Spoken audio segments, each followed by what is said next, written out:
에베소서 4장 1절부터 6절까지 신약성경 313페이지입니다. 에베소서 4장 1절부터 6절까지 우리 한 절씩 교독합니다. 그러므로 주 안에서 갇힌 내가 너희를 권하노니 너희가 부르심을 받은 일에 합당하게 행하여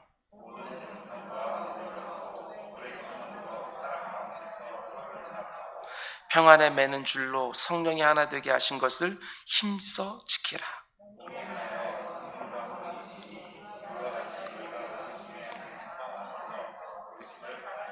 주도 한 분이시요 믿음도 하나요 세례도 하나요 하나님도 한 분이시니 곧 만유의 아버지시라. 만유 위에 계시고 만유를 통일하시고 만유 가운데 계시도다. 아멘. 아멘. 오늘 에베소서 강의 6번째 시간으로 오늘 말씀의 제목은 부르심에 합당한 교회 생활, 이런 제목으로 말씀 전하도록 하겠습니다. 여러분들도 교회 생활 오랫동안 해오셨지요? 그런데 교회 생활이 내 의지로 되어지는 것이 아닙니다.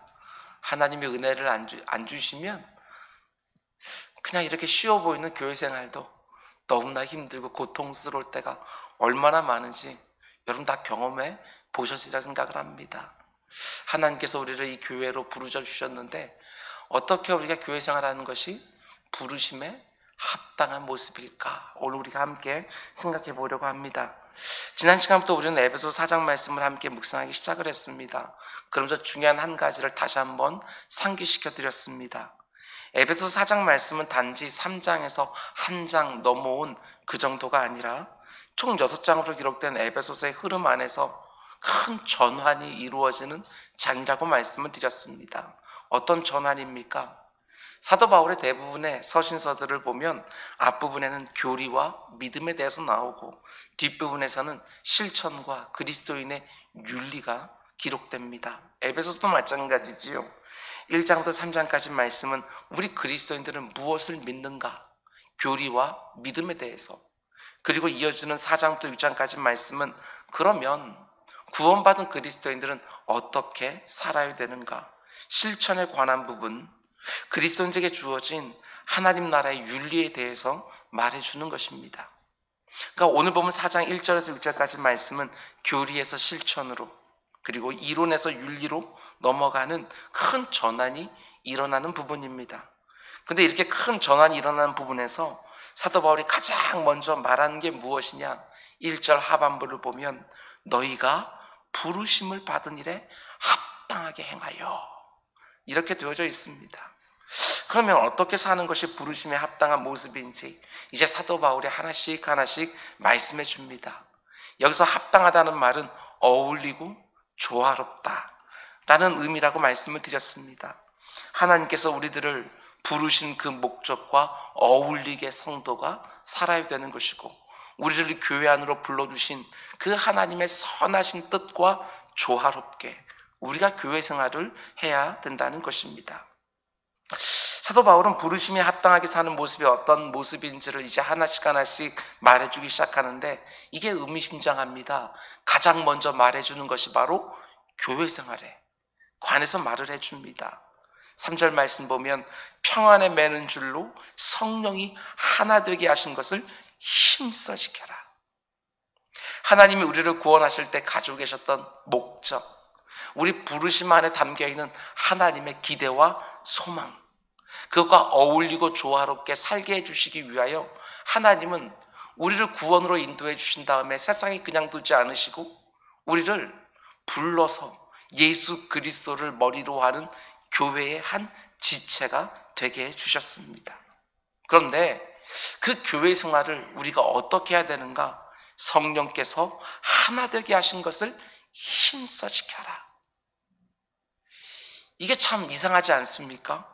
에베소 1장, 2장, 3장에서 그 오묘한, 그 신비한 교리를 우리에게 가르쳐 주셨다고 한다면 이제 그 실천에 대한 말씀을 막 시작하자마자 가장 먼저 이제부터는 거룩하고 흠이 없게 살아라. 더 이상 죄짓지 말아라. 이런 가르침이 나올 만도 한데 의외로 실천 부분 첫 번째 주어진 권면이 바로 교회 생활이라는 것입니다. 그것도 하나됨을 힘써 지켜라. 이 말로요. 하나님께서 왜 이런 권면으로 실천 부분을 시작하고 있겠습니까? 다른 거 없습니다. 교회가 그만큼 중요하다. 이걸 우리에게 보여주는 거 아니겠습니까? 교회가 그 하나됨을 잃어버리면 결국 그 안에 있는 성도들이 구원에 합당한 삶을 살 수가 없기 때문에 그 무엇보다도 교회의 하나됨을 지켜내라고 말하는 것입니다. 여러분 반드시 기억하시기 바랍니다. 교회의 하나됨 그 무엇보다도 중요합니다. 교회가 서로 싸우고 분열하면서 상처를 입어보신 분들은 너무나도 잘 알 것입니다. 교회의 하나됨이 무너지기 시작하면 내 안에 하나님만을 향하던 하나의 마음도 흔들리기 시작합니다. 모든 교리들이 그 가운데 속에 다 흔들리기 시작하는 것을 보게 되었습니다.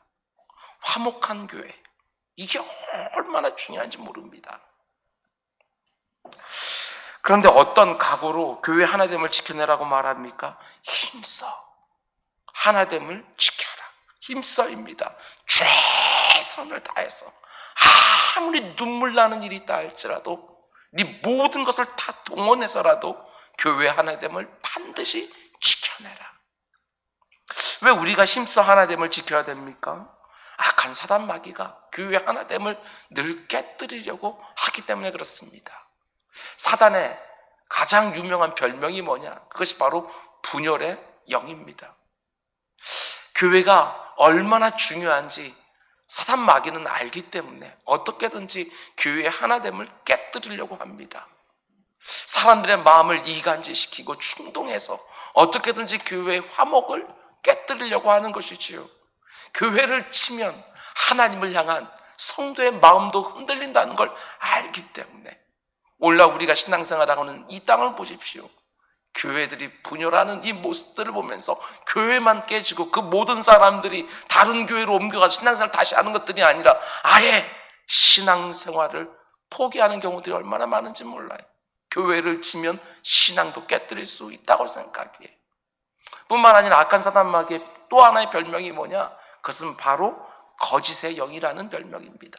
거짓의 영. 하나님께서 성경 말씀을 통해서 우리에게 한 진리를 주셨습니다. 근데 그 진리를 계속해서 왜곡시키는 것이지요. 그래서 거짓의 영이라고 말합니다. 하나의 진리가 아니라 여러 개의 진리가 되는 순간 주님의 몸된 교회도 깨지기 때문에 그렇습니다. 여러분, 악한 사단의 분열의 역사를 결코 쉽게 생각하지 마시기 바랍니다. 악한 사단의 거짓의 역사를 결코 가볍게 생각하면 안 됩니다. 아차하면 분열의 역사에 내가 쓰임받을 수 있습니다. 잠시라도 느슨해지면 거짓의 역사에 내 믿음도 흔들릴 수 있습니다. 그런데 바울이 교회 하나됨을 힘써 지켜내라고 말하면서 첫 번째로 주고 있는 실제적인 권면이 뭐냐?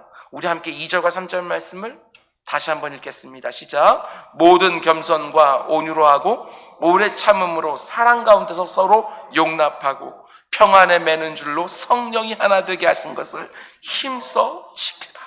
하나됨을 힘써 지키라고 말하면서 가장 먼저 나오는 게 무엇입니까? 그게 바로 겸손입니다. 겸손. 그리스도의 몸된 교회를 하나됨을 깨뜨리는데 가장 잘 사용되어지는 것이 한 사람 한 사람 마음 가운데 있는 뼛속까지 새겨있는 그 교만이라는 것입니다. 겸손이 없으면 한 믿음 한 소망으로 묶어주신 교회의 하나됨을 지켜낼 수가 없다고 말하는 것이지요. 겸손이 필요하다. 그러면 교회 하나됨을 위한 겸손은 어떤 것을 말하는 것이냐? 하나만 예를 들겠습니다.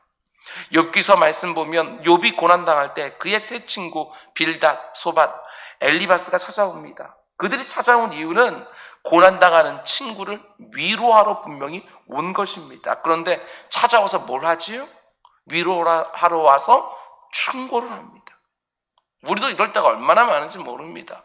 위로하러 가서 어줍지 않은 충고를 하다가 관계가 깨지는 경우들이 너무나도 많이 있죠. 욥이 그 충고를 들으면서 어떻게 되어지느냐? 오히려 더 고통스러워집니다. 위로하러 와서 충고하다 보니까 그 가운데 욥이요, 위로를 받는 것이 아니라 더 고통스러워지는 것이지요. 왜 이런 일이 벌어집니까? 그들이 위로하고 충고하면서 겸손하지 않았기 때문에 그렇습니다. 하나님을 위한 겸손은 그런 면에서 어떤 것을 말하는 것이냐? 잘 들으시기 바랍니다. 내가 아는 것이 전부가 아닙니다. 내가 경험한 것이 진리가 아니에요. 나보다 다른 사람들이 알고 있는 것이 더 많을 수도 있고 그들이 경험한 것이 오히려 더 진리에 가까울 수도 있습니다. 내가 진리하고 꽉 붙잡고 있는 것이 얼마든지 하나님의 뜻과 다를 수도 있는 거예요. 이걸 잊어버리니까 겸손함을 늘 잃어버립니다. 반드시 기억하시고 교회 생활에 적용할 수 있기를 바랍니다. 겸손하지 못하면 아무리 선한 일이라 할지라도 관계를 깨뜨려 놓을 수 있습니다. 욥의 세 친구들이 쏟아내는 모든 충고는 다 맞는 말입니다. 틀린 말이 아닙니다. 그런데 그 충고 때문에 욥과의 관계가 다 깨어지지요. 내가 하는 말이 아무리 맞는 말이 할지라도 겸손하게 하셔야 됩니다. 그렇지 않으면 아무리 맞는 말이라도 그걸 듣는 사람들의 마음이 더 힘들어지고 더 아파질 수 있는 것이지요. 그러면 하나됨이 깨집니다. 겸손하지 못한 사역도 마찬가지입니다. 나는 교회를 위해서 뭔가를 한다고 하지만 겸손하지 못하면 얼마든지 내가 그 사역 때문에 다른 사람들과의 관계를 깨뜨릴 수도 있습니다. 겸손 너무너무 중요합니다. 스스로 점검하시기 바랍니다. 혹시 나도 모르는 사이에 내 마음이 이렇게 높아져 있지는 않은지 늘 점검하여 계속해서 다시 내려오셔야 합니다. 교회 안에서 다른 지체들과 함께하면서 끊임없이 겸손을 배우고 훈련하는 우리 모두가 될 수 있기를 주님으로 축원을 드립니다. 그럼 이제 두 번째로 우리가 성령이 하나 되게 하신 교회의 하나됨을 힘써 지켜내기 위해서 또 필요한 게 2절 말씀 보면 이렇게 말하지요. 모든 겸손과 온유로 하고. 우리가 교회 안에서 겸손을 배우면서 동시에 온유를 배워야 합니다. 그래야 교회 하나됨을 지켜낼 수 있다는 것이지요. 우리가 야고보서 말씀을 통해서 배웠지만 사람의 성내는 것이 하나님의 일을 이루지 못한다고 분명히 말을 했습니다. 교회는 절대로 내 성질대로 해서 되는 것이 아닙니다. 온유는 어떤 사람의 성품이 온순한 그 정도를 말하는 게 아닙니다. 우리가 익히 들어서 잘 알고 있지만 길들여진 상태, 그것이 바로 온유이지요. 우리는 다 내 성질대로 내 마음대로 하고 싶어하는 악한 본성들을 가지고 있습니다. 그런데 하나님께서 우리를 교회로 불러주셔서 그 가운데 속에 내 성질대로 하지 못하도록 내 마음대로 하지 못하도록 하나님이 길들여 가시는 것이지요. 목회하면서 수도 없이 봅니다. 처음에 교회에 와서 세상에서 하는 그대로 여기서도 하려고 합니다. 그런데 이곳에서 점점점 그렇게 하면 안 된다는 것을 관계들 속에서 배워가게 되어지는 것이지요. 나보다 훨씬 더 세상에서 괜찮은 사람들이 신앙에 성숙하여 훨씬 더 겸손한 모습으로 나보다도 훨씬 더 불같은 사람들이 그 가운데 하나님의 손길에 만져지고 빚어지기 시작을 하면서 더 따뜻한 마음으로 넓은 마음으로 다른 사람들을 품어내기 시작하면서 그 가운데 길들여지는 그 모습들을 목회하면서 수도 없이 보게 되어집니다. 내 스스로 볼 때는 아무것도 변한 것 같지 않다 할지라도 목회하는 제가 볼 때는 많이 길들여졌습니다. 하나님의 손길로 많이 길들여졌습니다. 하나님께 나를 교회 생활을 통하여 길들여 가신다는 것을 믿으시기 바랍니다. 하나님 우리를 구원하신 이후에 자기 아들의 장성한 분량까지 자라나게 하기 위하여 내 악한 본성을 진리의 말씀으로 꺾어내시고 내 길들이지 않은 감정과 습관과 행동을 하나님 뜻에 온전히 굴복하게 만드셔서 나를 온유하게 만들어 가신다는 것입니다. 그런데 중요한 사실이 하나 있습니다. 다른 사람들보다 훨씬 더 잘 안 길들여지는 분들이 있습니다. 신앙생활을 참 오래 하는데도 불구하고 잘 안 길들여지는 분이 계셔요. 그분들이 어떤 분들이냐? 주일날 교회 딱 한 번 와서 그것도 예배만 딱 드리고 가시면 절대로 안 기다리십니다. 하나님께서 교회 안으로 들어오고 모신 것은 예배 드리고 빨리 가라고 하는 것이 아니라 성도의 교제를 통해서 우리는 길들여질 때가 훨씬 더 많습니다. 예배를 통해서 하나님의 말씀을 들었습니까? 그럼 그 들은 말씀을 가지고 성도하고 교제하는 가운데 속에 그 말씀들이 작동하기 시작하면서 내가 길들여져 가는 것이지, 예배 시간에 말씀만 딱 들고 가게 되어지면 그 가운데 속에 내가 그 말씀을 통해서 난 들어서 아는 것인지 몰라도 그 말씀을 사용해 볼 기회조차가 없기 때문에 여러분 잊지 마십시오. 하나님께 의하여 우리가 길들여지는 장소가 바로 교회예요. 교회 안에서 이루어지는 모든 성도의 교제를 통해서 그 말씀에 의해서 내가 다듬어지는 것이지요. 그렇기 때문에 교회를 학원처럼 다니면서 내가 필요한 것들만 말씀만 얻어서 가면 안 되는 거예요. 마치 교회를 동호회 하듯 다니면서 나하고 마음 맞는 사람들과만 교제하면 절대로 안 길들여져요. 이 사람도 만나고 저 사람도 만나고 그래야 내 안에 있는 그 고약한 것들이 길들여지기 시작을 하는 거예요. 모든 사람들과 계속해서 부딪히면서 이런 사람하고 부딪히며 저런 사람하고 부딪히면서 깎여지기 시작하고 유연해지기 시작을 하고 길들여지기 시작을 하는 거예요. 우리 자매님들은 반드시 구역에 들어가십시오. 우리 형제님들은 반드시 선교회나 교육기관에 들어가십시오. 하나님이 나를 그곳에서 온유함으로 길들여가기를 원하시는 거예요. 부딪히지 않으면 절대로 온유를 배울 수가 없습니다.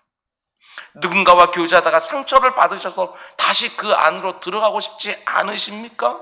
누군가와 이미 부딪혀서 그 인간과는 내가 다시는 상종하지 않고 싶다고 다짐하셨습니까? 아니요. 오히려 그 사람을 통해서 겸손을 배우고 온유를 배워가는 것입니다.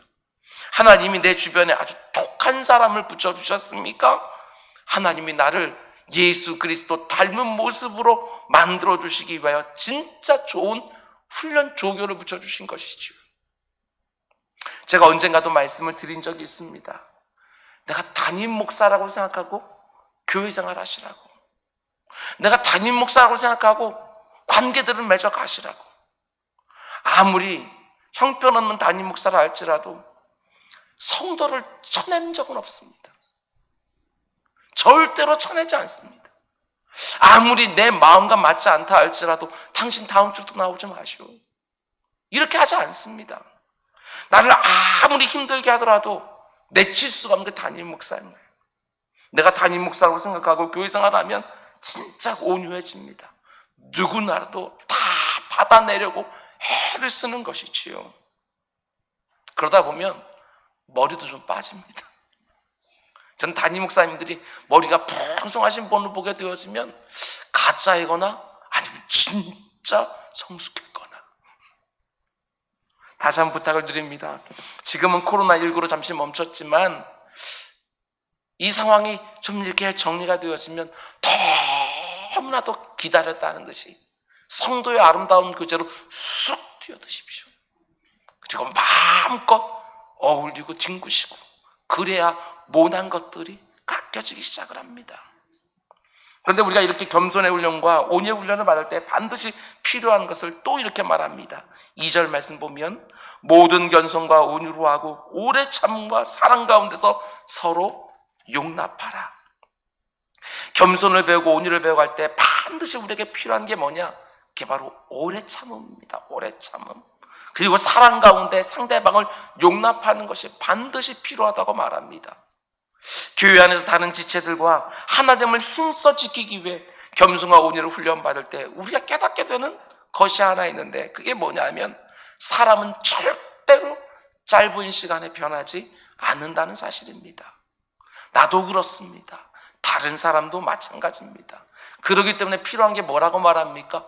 오래 참음이 필요한 것이고 사랑 가운데 서로 용납하는 것이 필요하다고 말하는 것이지요. 부부 사이가 하나 되는 것도 오랜 시간이 필요하지 않습니까? 그런데 어떻게 일주일에 한두 번 보는 사람이 하나 되는 것이 금방 되겠습니까? 부모가 자녀를 양육할 때도 자녀들이 쉽게 변합니까? 내가 내 새끼를 양육하고 변화시키는데도 그렇게 오랜 시간이 필요한데, 하물며 공동체 안에서 서로 다른 사람들이 서로 부딪히면서 겸손을 배우고 온유를 배워가는 일이 어떻게 짧은 시간에 이루어질 수 있겠습니까? 저도 한때는 그런 착각을 할 때가 있었습니다. 제가 어떤 분과 만나서 상담을 하면서 말씀으로 잘 권면하면, 그리고 그분은 손 꽉 붙잡고 눈물을 흘려 기도하면 금방금방 변할 줄로 알았는데, 그것이 얼마나 큰 착각인지 목회하면서 수도 없이 봅니다. 아니, 착각이라기보다는 저의 교만이겠죠. 변했다 싶은데 제자리에 있고, 변했다 싶은데 또 제자리에 있지요.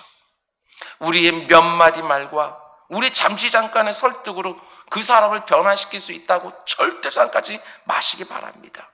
그것을 알아야 오래 참음과 용납이 가능해집니다. 사람은 절대적으로 순식간에 변하지 않는다는 것을 기억하시기 바랍니다. 아무리 괜찮은 사람처럼 보여도 다 그 안에 못된 것들 가득 들어 있습니다. 죄인이 어디 가겠습니까? 다 그 본성 가지고 있지요. 잘 숨겨놓았지만 어떤 상황, 여건만 만들어지면 그것들 다 튀어나오기 시작을 합니다. 인간의 이런 못된 것들이 나에게도 있고 다른 사람들에게도 있다는 것을 인정하고, 내가 그 사람을 바꿀 수 있다고 생각하지 마시고 기도해 주시기 바랍니다. 참아내고 견뎌내고 기다려주는 것, 그때부터 그 사람이 천천히 변해갈 것입니다. 말씀 맺겠습니다. 이 땅에 존재하는 교회는 하나님이 자신이 구원한 자녀들을 하나로 묶어서 자기 아들의 장성한 분량으로 만들어가는 곳입니다. 만세전부터 예정하여 구원하는 자기 백성들을 그리스도의 성품으로 거룩하게 흠이 없게 만들어서 선한 일을 감당하도록 만들어가는 곳이 바로 교회입니다. 교회밖에 없습니다. 그렇기 때문에 교회 안에 행해지는 모든 사역들은 때로는 합리적일 수만은 없습니다. 굉장히 불합리해 보이고 비효율적인 일들이 너무너무 많이 들어있습니다. 왜냐하면 그 영혼을 온전히 다루어내는 곳이 교회이기 때문에 때로는 오래 참아줘야 되고, 때로는 용납해줘야 되기 때문에 합리적이지 않을 때도 있고 비효율적일 때도 있습니다. 때로는 정말 상식적인 일이라 할지라도 세상에서는, 교회 안에서는 비상식을 우리가 먼저 내세워야 될 때도 얼마든지 많습니다. 교회와 온유를 위해서 유식한 사람이 무식한 사람 섬겨야 될 때도 있고, 성령이 하나 되게 하신 교회 그 일치를 위하여 나는 정당하지만 부당함의 자리를 내어줘야 될 때도 때로는 있습니다. 억울한 거 다 풀면 어떻게 교회가 하나가 되겠습니까? 내가 옳다고 한다 해서 아무리 보라도 기다려줍니다. 때로는 내가 마음이 무너진다 할지라도 그 가운데 속에 또 참고 용납합니다. 내가 가진 힘, 내가 가진 경험, 내가 가진 모든 것들을 성령이 하나 되게 하신 것을 위하여 힘써 지키기 위하여 그것들을 내려놓을 때 내가 전혀 생각하지 못했던 교회의 영광을 우린 이곳에서 보게 되었습니다. 하나님이 어떻게 영혼들을 다루어내시는지 우리는 이곳에서 그것을 경험하게 되었습니다. 이 세상 그 어디서도 맛볼 수 없는 정말 환희를 이곳에서 우리는 맛보게 되어지는 것이지요. 이런 게 없으면 어떻게 목회하겠습니까? 이런 것이 없으면 어떻게 교육부서에 쏙 들어가서 아이들을 양육하겠습니까? 이런 것들이 없으면 어떻게 구역장으로 섬기겠습니까? 이 기쁨을 알기에 아무리 힘들고 어려워도 또 섬김의 자리로, 또 봉사의 자리로 나아가서 교회의 하나됨을 지켜가고 또한 다음 세대들을 양육해 내는 것이지요. 여러분, 교회 안에서 하나됨을 지켜내려고 힘을 쓰다 보면 때로는 병이 날 때도 있을 것입니다.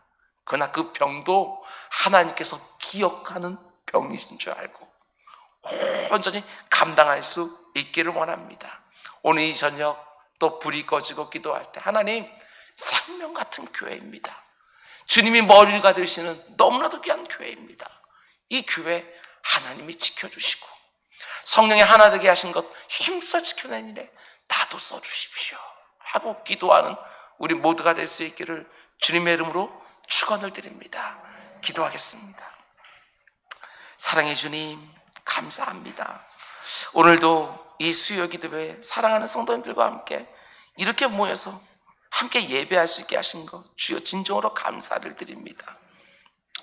아버지 하나님, 코로나19로 인해서 언제까지 우리가 이 예배당에서 이렇게 모여서 기도하고 예배할 수 있을지 아버지는 한 짝도 알 수가 없습니다. 그러나 아버지 하나님, 하나님께서 허락하는 한 힘써 모여서 아버지 하나님 이렇게 주님 앞에 나와 예배하기를 원하오니 내 주 아버지 하나님, 이 지역사회를 지켜주시고 교회를 통하여 아버지 하나님 이 사회가 우려하고 걱정하고 수고하는 일이 없도록 주님 보호하시고 지켜주시옵소서. 오늘 이 밤에도 우리가 들은 이 말씀처럼 아버지 하나님 우리가 섬기는 이 교회를 위하여 그리고 이 땅에 있는 모든 교회들 주님께서 지켜주시되 특별히 작은 교회들 하나님께서 세밀하게 이때 더욱 지켜주시사 아버지 하나님 이때 더욱더 성도 한 분 한 분이 교회들을 사랑하여 코로나19가 끝났을 때 그 작은 교회들 가운데 속에 다 부흥이 일어나 중견교회들 다 될 수 있도록 주님 인도하여 주시옵소서. 이 모든 말씀 예수님의 이름으로 기도드렸습니다. 아멘 아멘.